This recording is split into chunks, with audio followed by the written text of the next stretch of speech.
Hello, everyone. Welcome to Beyond the Boundaries Arts Education through a Pandemic. This is going to be the red carpet for the premiere of this documentary. And so today we're going to have a couple of arts educators, some students on.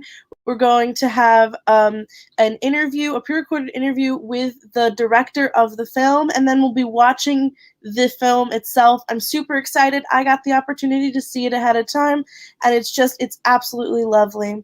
My name is Jocelyn Jeffries. I'm sure you have seen me before if you're active in this community. I run a lot of the streams for Arts at NJ, and I am super, super excited to bring in our first guest right here.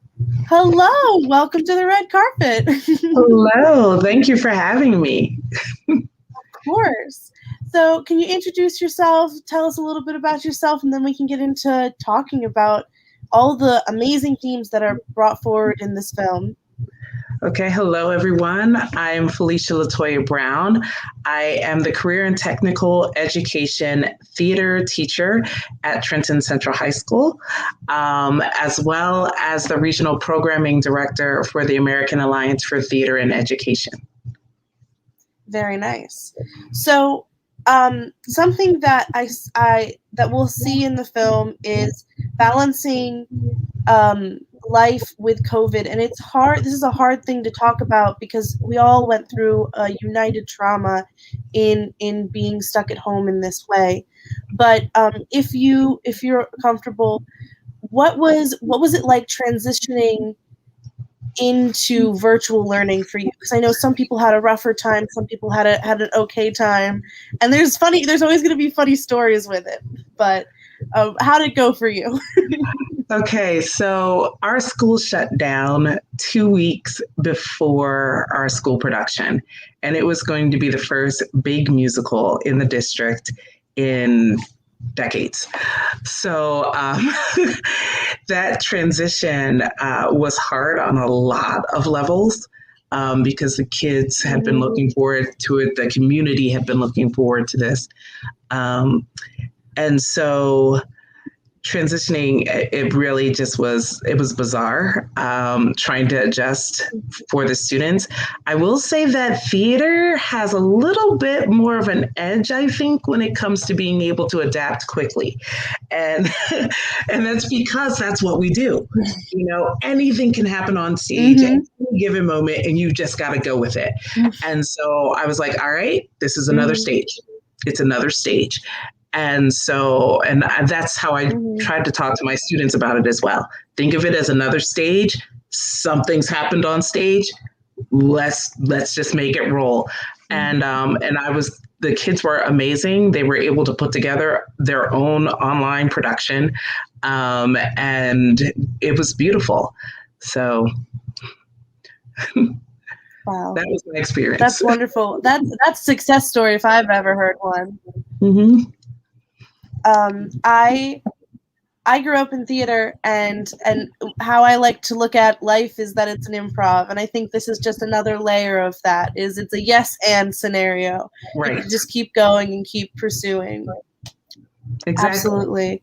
So, what was it like having these kids take that initiative? Because I've seen a lot of teachers go, our kids, they went to a next level. It did something that they did something that I didn't even expect they could do. And yes. So how was that for you, and how was coordinating it? Everything. Okay, it was fascinating to see because the kids who stepped up were my brand new sophomores. So the seniors were still having this moment of what's just happened to our senior year. But the sophomores, they jumped on it. And they were like, okay, let's roll. We're ready to go. And they were the ones who pulled this all together. Now it's kind of awesome because now they're the seniors as we come back into the building. And so they automatically just have this drive, like, what are we going to do? We were able to accomplish so much because they actually besides the production that they did that June, they did another one in October. Then they helped the class that was ahead of them with a December one, and then they won multiple awards last year through Stange and Thespians. And so this group, who they got hit with this in their sophomore year, they were the ones who just were like, all right, and they're coming into the school year the same way. Yeah, that's wonderful to see kids like chomping at the bit like that, like really going after it. And that shows the passion that we in arts see all the time. And that was something that was really inspiring to me. So as we close down this interaction, what was something that inspired you during this time? Something that you saw that really changed your perspective while this was all really going on? In the midst of all of this, there became this little catchphrase that I would say that kind of like I found ended up helping a lot of people. And I would tell them, incubate, do not hibernate.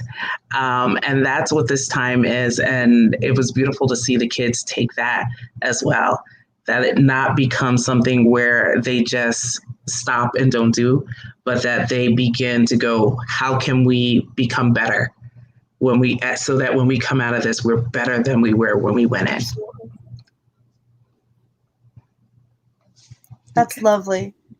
Well, thank you so much. And I will think about that every time I have a rough time in the future, even though hopefully it won't be as drastic as a pandemic. There still will always be things which are hard. So I'll take that with me. And I hope you have a wonderful night. And I hope you enjoy the film. Thank you so much. Bye-bye. Bye. So I'm pulling up our next guest. Hello. Hi. Hello, Jocelyn. So I'm so excited. So it's so interesting seeing everyone who I saw in the film, because some people I didn't know, some people I did. And it's just interesting I get to meet you.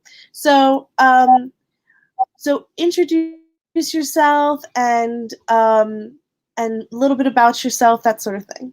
Yeah, sure. I am Shakia Purple Haze Norris. Purple Haze is what I'm lyrically known as. I am an artist, an educator, and an advocate for youth. I am the director of the Hip Hop Arts and Culture program at NJPAC. I am a teaching artist of hip hop lyricism and many other places where arts is invited, and participate as a hip hop diplomat for the U.S. Next Level Embassy program. And a very, very proud, excited Brick City citizen, which is the Newark, New Jersey is where I live. Very nice. So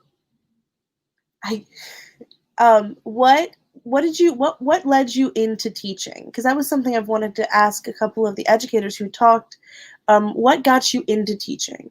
That's a great question. Thank you for asking.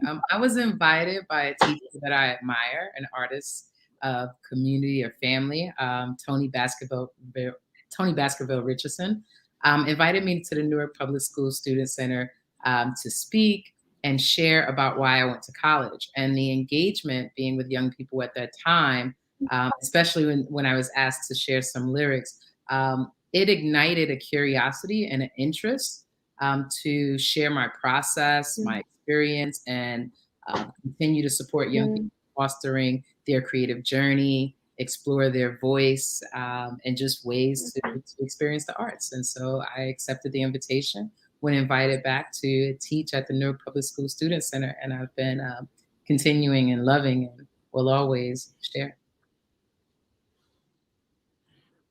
Wow, that's fascinating. So you had a career before, and it's still a career now, but it started before you started educating. Yeah. And that's so interesting because you get to give these children your experience. And so what is something that you've seen a lot through kids responding to that? Because in my perspective, like, that's super cool. Like, if I had teachers who had various things going on, of course, because they were people before they were my teacher, but they had things going on before, but it wasn't to that level necessarily. And I think that's so interesting. And so, what was some of your kids' responses to that? Oh, they're young The people. responses to your experience. Yes. That's what I mean. Thank you. I think I got it. Some young people are pretty surprised. Yeah, it was a They don't, confusing they question. don't recognize my name per se, right? But then when I share my skills or where I've been, Mhm, really to let them know that they can also pursue what they mhm, love, evolve, and practice, and journey around the world and mhm, meet with other people if they're committed. And so they're pretty shocked and surprised when I talk about being in other places and what it's like and how many countries that I've been able to travel to simply because I'm a rap artist. And, you know, it's a surprise to them. And most importantly, there's a lot of respect once I show I have skills. That's what's most important. I could talk about it, but I got to demonstrate it. So at that point, they're like, oh, wait a minute. You can teach us. You can. mhm. Well, that's super cool. And I could tell you had a strong handle on your lyrics and your like just the English language in general. Like we all have pretty strong handle, but I could tell by the words you use and the intonation in your voice that was a specific skill you had. So Thank you. that was just it was wonderful hearing you speak, and I hope you have a wonderful night. And it was wonderful getting to meet you, and I hope you enjoy the film. I will. Thank you. I'm glad I got to participate and just want to remind everyone to be well, continue to explore and create. Thank you, Jocelyn. Have a good night. Yeah. Okay, so our next guest. Hello. Hello, Jocelyn. So I can tell that my internet's a little bit off. So if I cut anyone off when speaking to them, I am so sorry about that. But hello, Danielle. Please introduce yourself and a little bit about yourself. Hi, my name is Danielle Fleming. I teach in New Brunswick Public Schools. Right now, I teach in the high school. I'm originally from Bronx, New York, and I now live in Point Pleasant, New Jersey.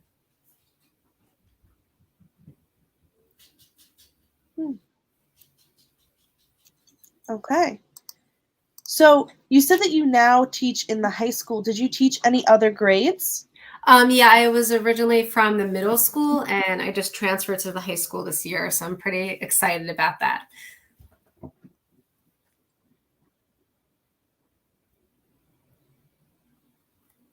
That's a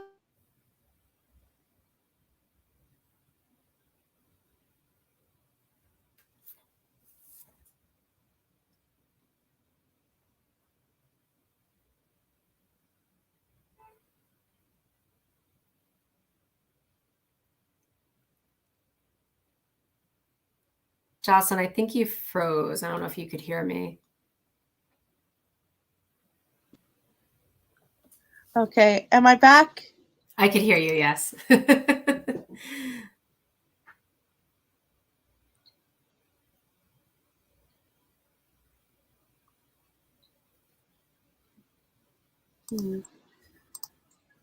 I back? I could hear you now.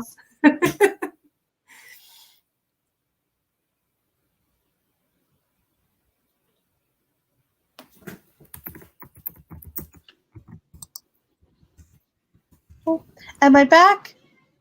I could hear you. You look like you're normal now in the screen. Okay. Lovely. Awesome. So sorry about that. Okay. So, you said that you just transitioned this year into the high school. That's a big transition during this time with everything going on. So, you transitioned did you transition into virtual learning or did you transition into in-person learning? In person. So we're in person this year. We're starting out. So I have, classes in person. I'm with them. It's pretty exciting. That's very exciting. So, what got you into education? Well, I always loved art. That was I knew I wanted a career in art. But I wasn't sure where I wanted to go with that. Like when I was little, I always wanted to work for Disney. That was my dream. But as I got older, I really, really love kids, and I worked at daycares, and I was like, teaching would probably be a lot of fun, and I would really like that I still could be creative and do art, but I could also teach it to like children. So that's how I got into teaching in general. Wow. That's really cool. So, how was teaching middle schoolers virtually? How was that transition for you? I know that it was challenging. I think for the most part, it went well. The students were still engaged, and I think I'm lucky enough to teach a subject that students really like. So they were looking forward to coming to it, and they would participate, and they would show their artwork or do their artwork. And a lot of them would do stuff on their own, not only in the class, just to kind of get through the pandemic itself. But it was different. I missed being with the students. I missed having those conversations like in person, having kind of private conversations with some students and seeing how they're doing. Like you can't do that obviously over online. So that connection was a little sad and hard, but for the most part, it wasn't terrible. It was just challenging, Okay. And we see that the art still is being created. And so did the students use the medium, or did they just keep on creating the way they always have? Either way is very valuable. Yeah, they had to do some certain ways. I gave them choices so they could do it digitally because a lot of them didn't have materials, or I'd be like, go get a paper bag, get a cardboard box. We were very creative with our learning and the materials, but they did do traditional way of like painting and drawing. But then a lot of them went out of their comfort zone to digital, and a lot of them end up really liking it. And I learned a lot from it. So it was like, we learned through everything, which was good. That's amazing.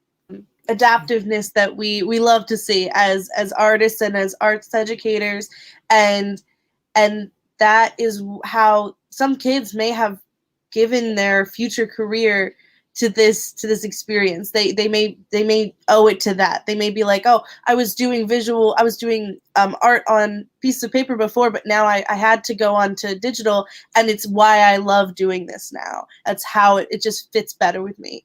And that's something that's so valuable and so fascinating. Yeah, definitely. Well, it was wonderful talking with you. I'm going to have to move on, but I hope you have a wonderful night. I hope you stay safe, and I hope you enjoy the film. Thank you. I'm sure I will, and thank you for letting me be a part of this. Of course. Bye. I'll see you later. So then our next guests are two of them. It is Elizabeth and her student. So, hello. Hi, thank you so much for having us on this red carpet event. We are so thrilled. So introduce yourselves and a little bit about yourselves, then we can really get into it. Sure. So hello, everyone. My name is Elizabeth Rose Rosinski, and I am the founding dance educator of the Visual and Performing Arts Academy at Trenton Central High School. And that's been my teaching home for the last 8 years. And joining me today is my lovely senior, Jaleesa Jones, who is in our career technical education pathway in dance. Well, hi, Jaleesa. So I don't know if who was featured necessarily in the film, but I do know that that you're a very talented individual. So can you tell us a little bit about your art and how you got into it? That's a really good question. Okay, now I'm excited. I never really thought of dance as a professional field of being very professional. I thought of it as a hobby, but as I started to get older, I realized I could become a professional dancer and a professional choreographer. And as I'm starting to get into that, I am starting to discover so many things that I realized that can influence my art. And it's making me really excited as I get older. Like the campy films I watch, the Black artists that I love, the the old school Black artists like Catherine Dunham and Alvin Ailey, and just a lot of stimuli.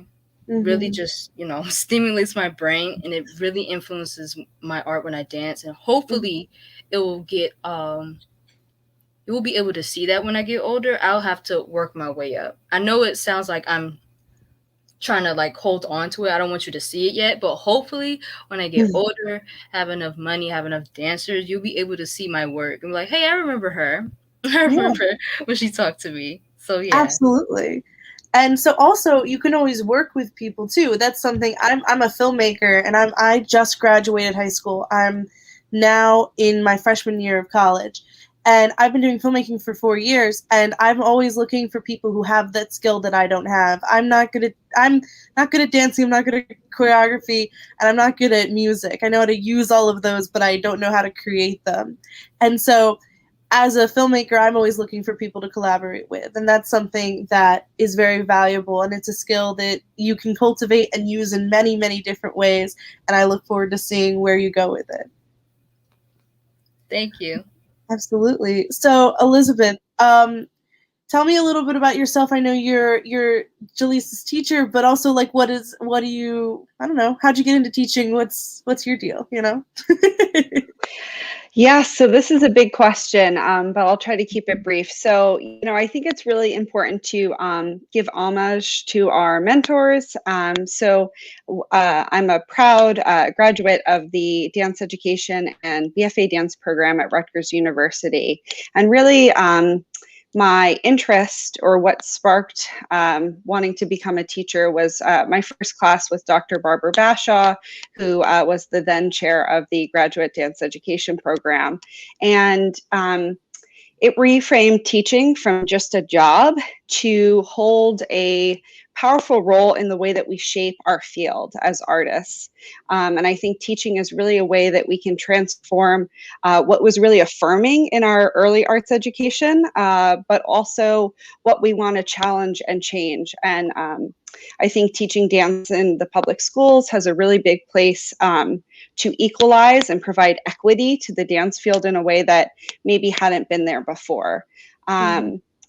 So those are sort of my big visions. I also will say that I love making dance, and that's a really big part of our program, is that students have the opportunities to be dance makers, to be choreographers, and that's really where I see them come alive in the classroom, right? Dance and dance making is a vehicle for communication, for processing, and I think you'll see that tonight in this documentary, that there's a lot of student work, not only in the discipline of dance, but in all the disciplines in the film. That art making piece was so essential during this time. Absolutely. And having that opportunity to create, and having that opportunity to engage with each other. And so what was transitioning, because dance is such a physical art. So what was it like transitioning into the single person space, transitioning into your own space, because you didn't have the opportunity to dance with other people, you didn't have the opportunity to dance for other people in the way you did before. So how was it? Are we happy to be out of it? Whoever wants to answer first can. Yeah, so why don't I let you answer that first, Jaleesa, and then I'll kind of tag on.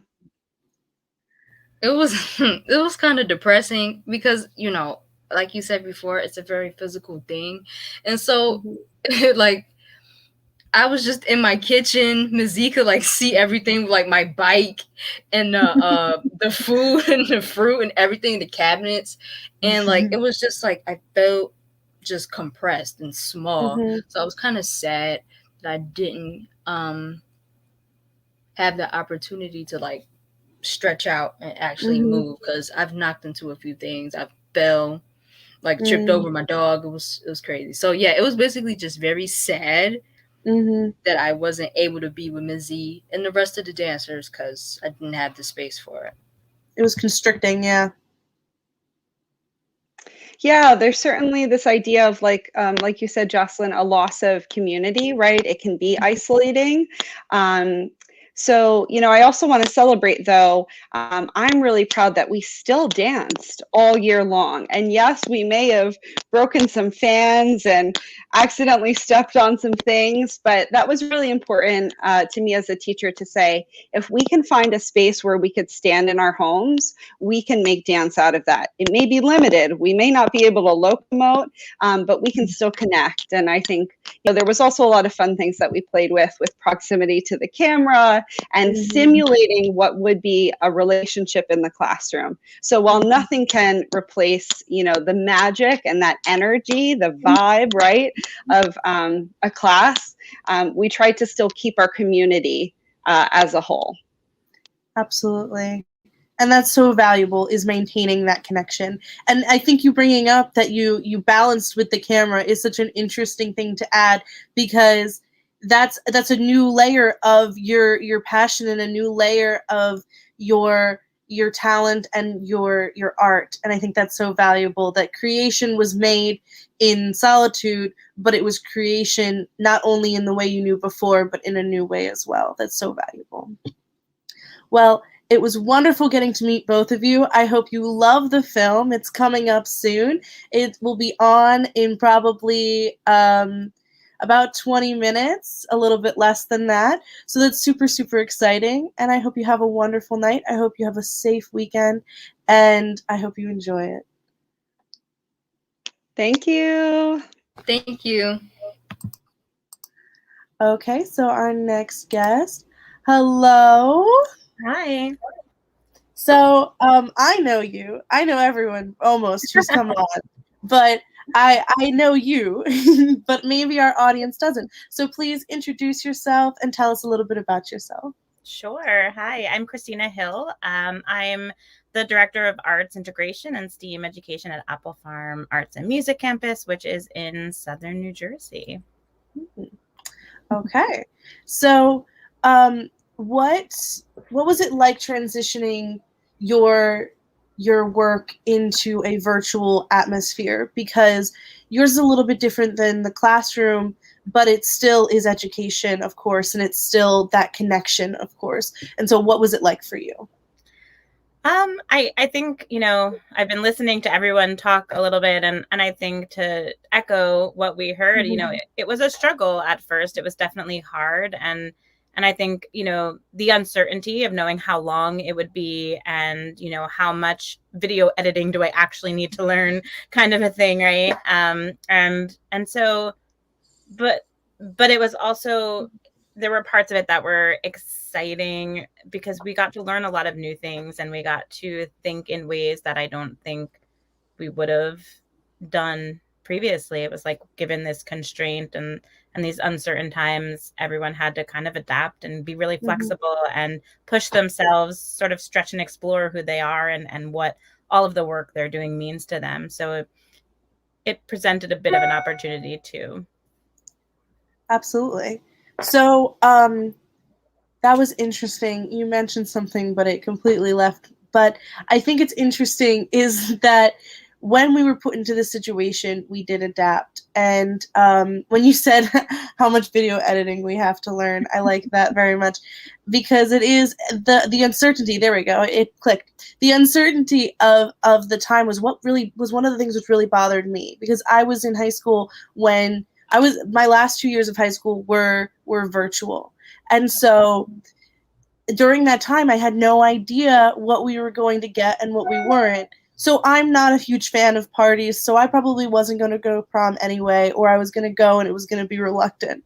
But I saw all my friends and they didn't have that opportunity. They had the opportunity, but it was like back and forth. We had no idea if we were going to. We had no idea if we were going to see each other again by the end of the year. And that's what was really scary for me in a way, is that you don't know what relationships are going to happen in person or not. And so how was that? How was the communication with your group in that? How was the communication with the superiors? How was communication with the students? How was communication with that? Because it was hard for me. Yeah, I think it was hard for everyone. And I think in those times it's hard to remember that like other people are dealing with so much more. Like, it's like you go from like going into the office, 9 to 5 or whatever you work. And then like I was homeschooling a 5-year-old while trying to work full time. And something that I think like Jalissa maybe said or on the last segment was like the loss of community. I think that was like really interesting, is that, there was a loss of community, but then there was like the formation of these new communities. And I think that, that when I look back on it, I mean, I know we're still in it, but when I look back on it, I look at like the new communities that I formed in this time that I wouldn't have ever. And and formed around the arts. I think that like, it's simple things that happened the way. That's what I loved about the premiere or the video.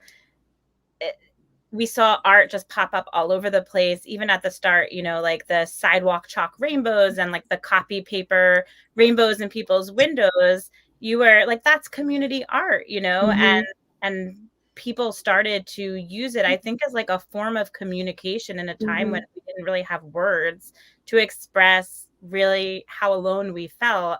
And I feel, even like some of my coworkers and I started to like make art for one another and mail it out, and just like, because we didn't know what to do with ourselves, right? And so you don't have your words, and you start to just like go back to like caveman pictures and drawing your feelings out. And I think that that's sort of what we ended up doing, was just connecting through art.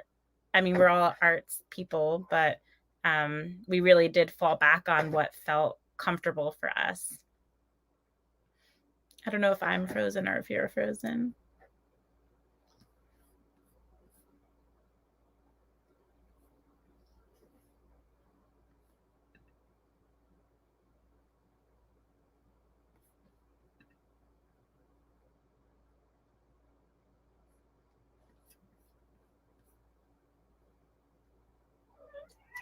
I'm going to keep talking in case I'm not frozen.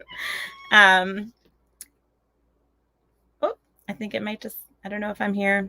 Well, if I am here, I'm just going to keep talking then, and maybe Jocelyn will come back, or maybe I'm just talking to myself, and that's also okay. Okay, Jocelyn will be back in a moment. Yeah, I think what I was just saying, art allows us, it just helps us to communicate when we don't know what to say. Oh, good. Thank you. And I think that that's what was so magical about this time, that looking back on it now, and I know I keep saying looking back, and I know we're still in it, but I keep thinking about just how much I looked forward to our online classes with our kids, or the online camp that we had, just because it was my couple of moments of connection with our kiddos, and it felt great to have that. And I know if it felt great for me and it felt great for my staff, then it also felt great for them. And we would have kids who would just kind of show up and turn their cameras off and listen to the music and make art with us. And you didn't have to use any words. And so, yes, so the art that you'll be seeing that came through Apple Farm is from our Scholastic Art and Writing Awards. And honestly, with programming being so all over the place during this time, we had no idea what would happen with Scholastic. We knew that kids weren't in school. We didn't know if they would be making art. We didn't know if they would have the capacity or the support to send their art in. But when we started to receive entries in last September, we received almost as many as we did the previous year. And the art was amazing. I mean, I spent so much of my time just looking at it as it came in. It was beautiful. And so much of it reflected the pandemic and being in quarantine and being isolated from their friends and their communities, like Jocelyn talked about before, missing prom and missing their classes. And I think it helped to give them a voice. And that's what's so special about seeing it part of this video. The arts have always mattered, and I wouldn't with our community. I wouldn't be where I am today with. Oh, hi, Jocelyn. You're back. Oh, maybe not. Yeah. I'm just going to answer the question about what it means to be part of this and say that any way that we can elevate the voices of our young creatives and our young artists in New Jersey and around the country is so important, because it's just, I hope everybody realizes how much the arts got us through this. And I think, it's like a renaissance. Like, I think we're going to look back on this time and be really amazed at what came out of the pandemic. And I think you're seeing it right here, right now, like in this video in real time. And I hope that the value is recognized, because I think that it saved a lot of communities. It saved a lot of people. It gave me hope on days when I was like, this is terrible, this feels awful. And then I would get this student art in the mail and I'd be like, oh my God, this is amazing. And you're just reminded of how, how much light people have inside of them, and the connection that can be made through the arts. And yay, Jocelyn, you're back.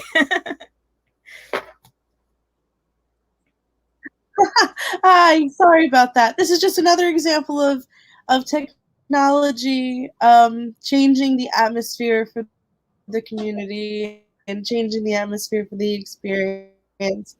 Totally. But thank you so much. You're welcome. And I don't know how much. I just talked, and this is like, I don't know how much you got to chat. And so, okay. I don't know if you want me. I'm looking at the chat coming in. Okay. Did you get to answer the questions that were put in the chat? I did. And yeah, I'm good. Okay, lovely. Well, with that, we're going to transition to our next segment. I'm sorry that I disappeared in the middle of our interview. I hope you enjoy the video. I hope you have a safe and wonderful weekend. Bye.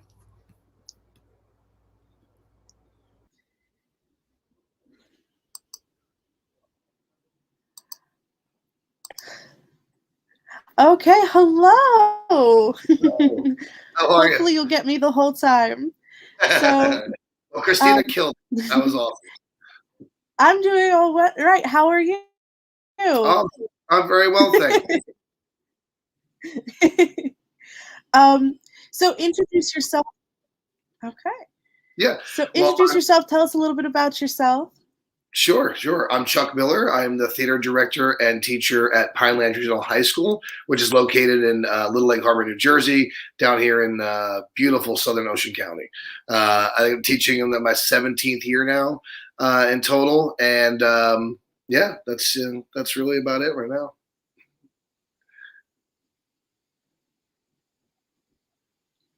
Awesome. So I got to interview the director of the film yesterday, and he was talking about how everyone was awesome. But when we were talking, I mentioned something you said, where you said, even if you're creating something and it's not the best, I don't remember exactly the terminology used, but you're just creating something. It may not be the best you've ever done. It may not be the worst you've ever done, but you're still creating during this time, which is what's important. And that's something that that we mentioned when we were talking. And so I'd like a little bit more thoughts on that. Oh, absolutely. I think you'll see in the video the terminology. What? Yeah. I'm sorry. I know you're lagging a little bit. It's totally fine. I think in the video, the one thing I said was, and you'll see it, that it doesn't matter if it's the best. It doesn't matter if it's perfect. It just has to be honest. And I think that was something that we got out of the pandemic was, when you're raw, when people are raw and they're feeling a lot, their creation is more honest. And I think that was a benefit, to everything. I think there's a lot of fear involved too. Like I was listening to everybody talk, and it's like flashbacks. I mean, I remember being in the school district and they're like, oh, we might be closed for like a couple weeks. Bam, now we're gone for months, and then it's all different, and then we're hybrid learning, and everything just changed. So I I think during that creation period, the honesty has to be the foremost important thing, you know? Mm-hmm.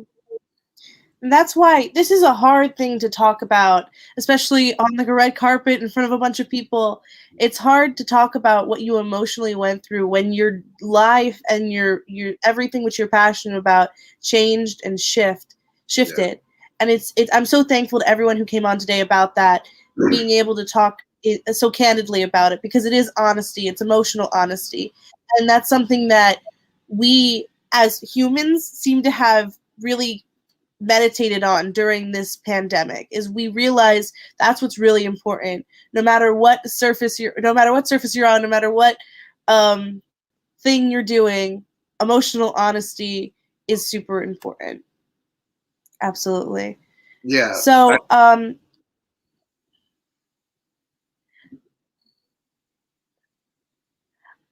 one more question. How did you get into teaching?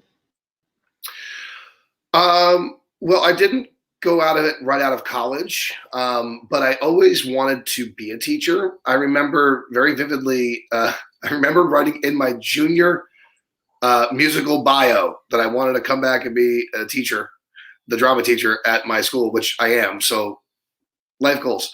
And I just remembered that back then, the theater department for me was very special. You know, it was really, really important to me. And I had a great experience. I had a great teacher, I had a great group of friends and everything. It was wonderful. And I think a lot of people feel the same way about their arts programs. But I always said if I ever had the chance, I wanted to try to provide that kind of program to other kids. Like, they need that place to be able to go and be themselves and be accepted for themselves so that they can grow as people. And instead of always worrying about the next rumor or the next gossip or the next whatever, they can worry more about what are we doing next? What show are we doing next? Let's do things together. And I remember that vividly, that my theater program in high school was very positive, and it was very growth centric, you know, and that's what we worked on. So I always wanted to do that. Now, it took a little while to get there. I didn't start teaching till I was almost 30. But you know, eventually, you know, through things changes, I got to go back to school, and then I was able to get to the degree in theater again and move on, and lucky enough to get the opportunity to teach, which was just wonderful. And you know, I wouldn't trade it. You know, it feels like that's what I meant to do. I meant to work with kids in a theater and teach them not just theater, but theater teaches you about life. It teaches you about working with people. It teaches you about collaboration, which is why the pandemic was so hard, because theater is about collaboration, and it was like a brick wall in front of you. You got to figure a way around it, you know. And I think you'll see that come out in the video as well. Absolutely. Well, this has been wonderful, though my side has been laggy. It's been a wonderful interview. I hope you have a wonderful night. I hope you enjoy the video. I can tell that you've seen it.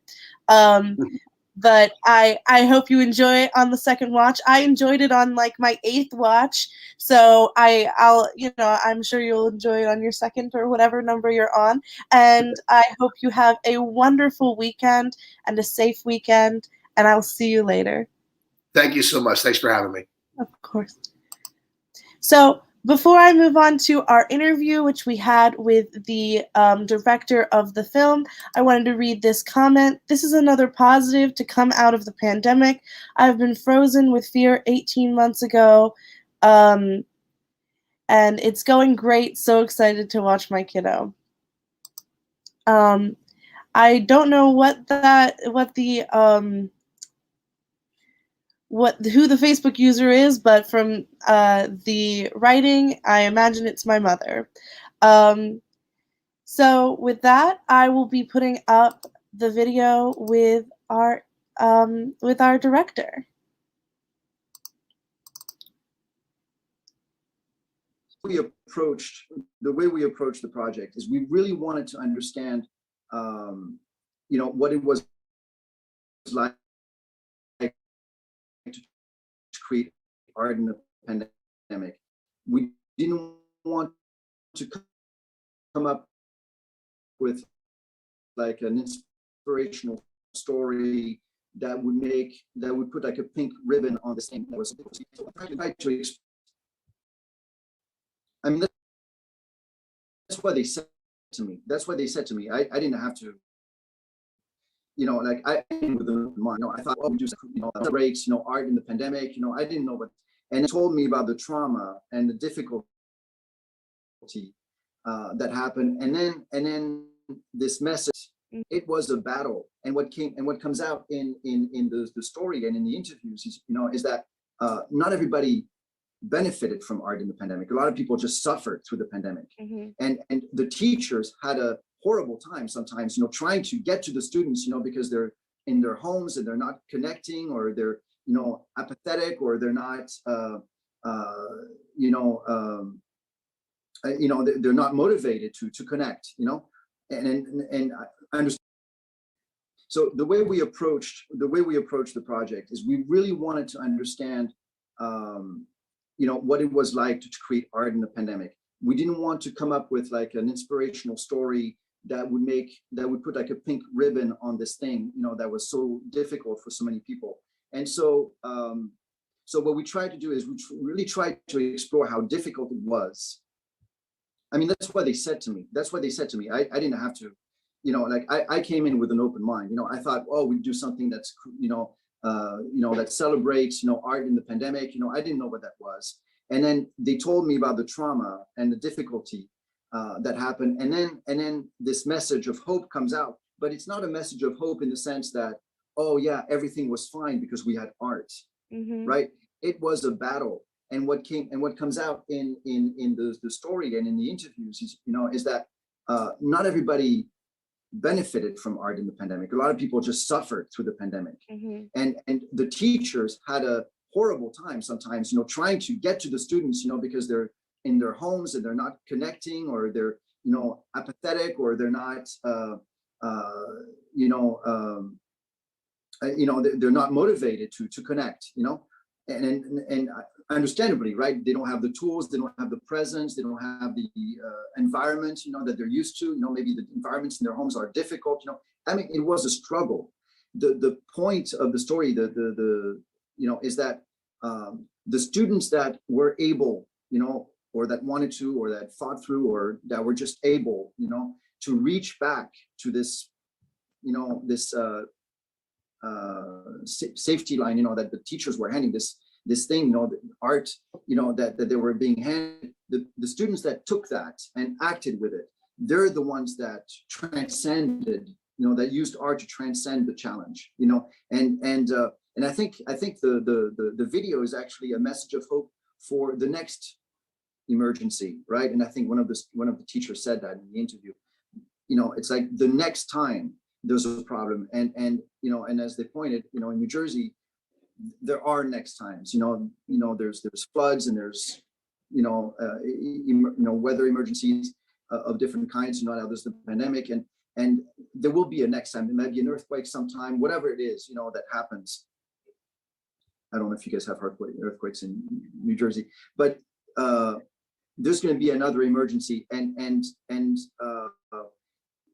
to know that art has that power, right?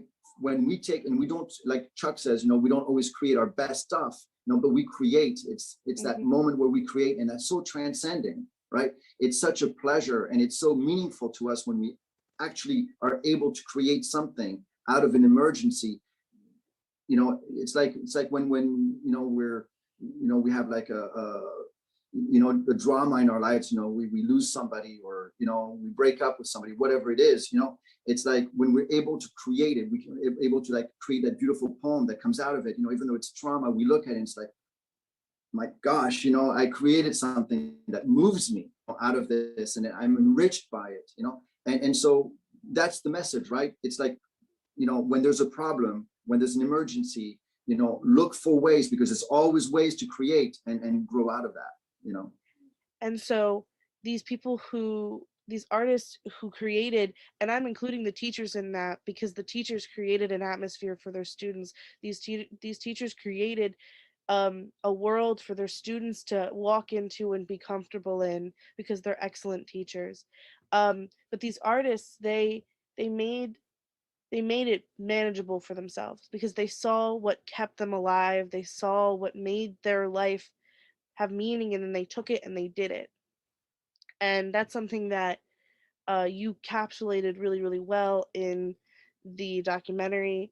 Well, this was wonderful. If you have anything else that you would love to mention to our audience, go ahead. And I did the story, and Nick Patrick edited the visuals, and he did such a phenomenal job. I did the story and the music and the interviews, but and then worked with the teachers to collect the different images, but Nick assembled the images and found that beautiful rhythm in the images, and that was all Nick. And Nick Patrick, he was phenomenal. And so is Nick Patrick, is he someone outside of your organization or someone inside of it? He's a collaborator, a freelance collaborator. We collaborate on projects all the time. That's wonderful. And your company is Endless Echo, right? And that's just you? Yes. And so what is the inspiration behind that name? Because I'm always curious about that. So Endless Echo stands for the kinds of stories that we share that come back to us. So we start conversations. We put something out there that's meaningful, that's worth watching, that's worth listening to, that connects with people, and it comes back to us. It comes back to us in conversation, comes back to us in business, comes back to us in different ways. It creates an endless echo of conversation. Yeah. Well, that is wonderful, and that's what this does, and that's what this will do. So with that, it was wonderful meeting you, and Thank you, Jocelyn. And now it's time to watch this lovely documentary.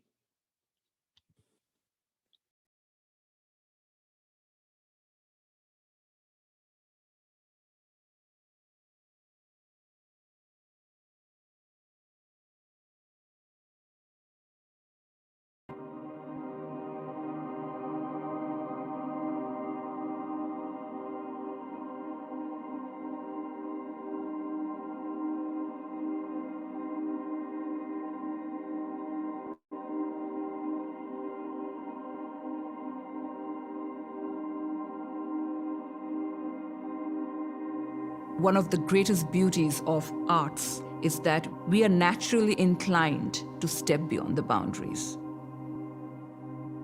This was the situation we were all in, like it or not. Everything collapsed altogether. You lived and you worked in the same space. Besides the pandemic, they probably had so many issues going on in their lives, and then they had this pandemic thrown on top of them. So many families got coronavirus, people died, people were in the hospital. A lot of people are isolated, and they were isolated, and they felt isolated. I also understood and had that experience myself after a while with your hair and your image. Seeing students physically look different because they gain weight. You want to present yourself to the world when you walk outside the way you want to. And when you take all of those factors out, you're left with this lack of control. What happens with all these additional pressures of trying to keep that up while facing loss, sickness, the tension of the racial issues in our country, the political situations? Is this really important? This pushing for what? For an A when there's so much going on in the world. As a teacher, when everything about your bones, everything inside you says that we need to be together, you just feel like you're a failure because you can't do it, because you don't know how to do it. This should not be a time where you stop and go, I can't do anything. You should be going, all right, how do I come out of this better than when I went in? There's no magic elixir. You just kind of plod through it. You work it out day by day. Because the arts are what teach you how to be human. The arts are what teaches you how to be connected with another person, how to solve a problem before you even know what the problem is. Just take nothing and create everything.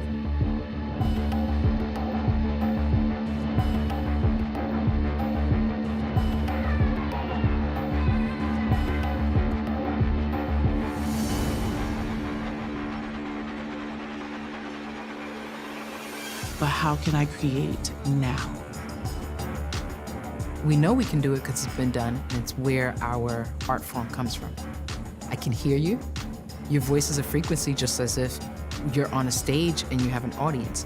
We can connect. Listen to a sound in your environment and mimic that with your mouth. What's a low vibration emotion right now that you feel and you don't want to feel? Technology glitches. Do you hear a potential beat in that? Can you mimic that rhythm pattern through beatboxing? Play with the obstacles so that we're not stopped and shut down in our artistic expression and our opportunity. We went over things like in the house. Cardboard box is awesome. You could just cut it open. You could paint on that. You could draw on that. A paper bag. Whatever you have. You move forward into this alternate reality that you're creating for yourself. It's like this little spark or ember, and it resonates and starts growing and growing. Like dancing when you're moving your body and you're just getting lost in everything. Like your true self coming out. What happened during this pandemic is that when people were shut up into spaces, there was a drive for wanting to create. If we're not producing something, there's something inside of us that's going, then what am I here for? Why do I exist? Don't you forget, the only thing that matters is our heartbeats going. What the pandemic taught the students more than anything is that they are the driving force. They're the medium, they are everything. Because it's really about the blossoming, isn't it? Isn't it, when you're working with students and working with people, isn't it about the blossoming of their growth, not just of the art, but of what they're doing and who they are? When they own it, it's valuable. When they create it, it's valuable. It doesn't have to be the best they've ever done, it just has to be honest. That's when we get to that point where we're like, ah, there's that rose. There's that rose in the weeds. We always have a choice of how we respond to the crisis. That's what arts does. It gives them the voice.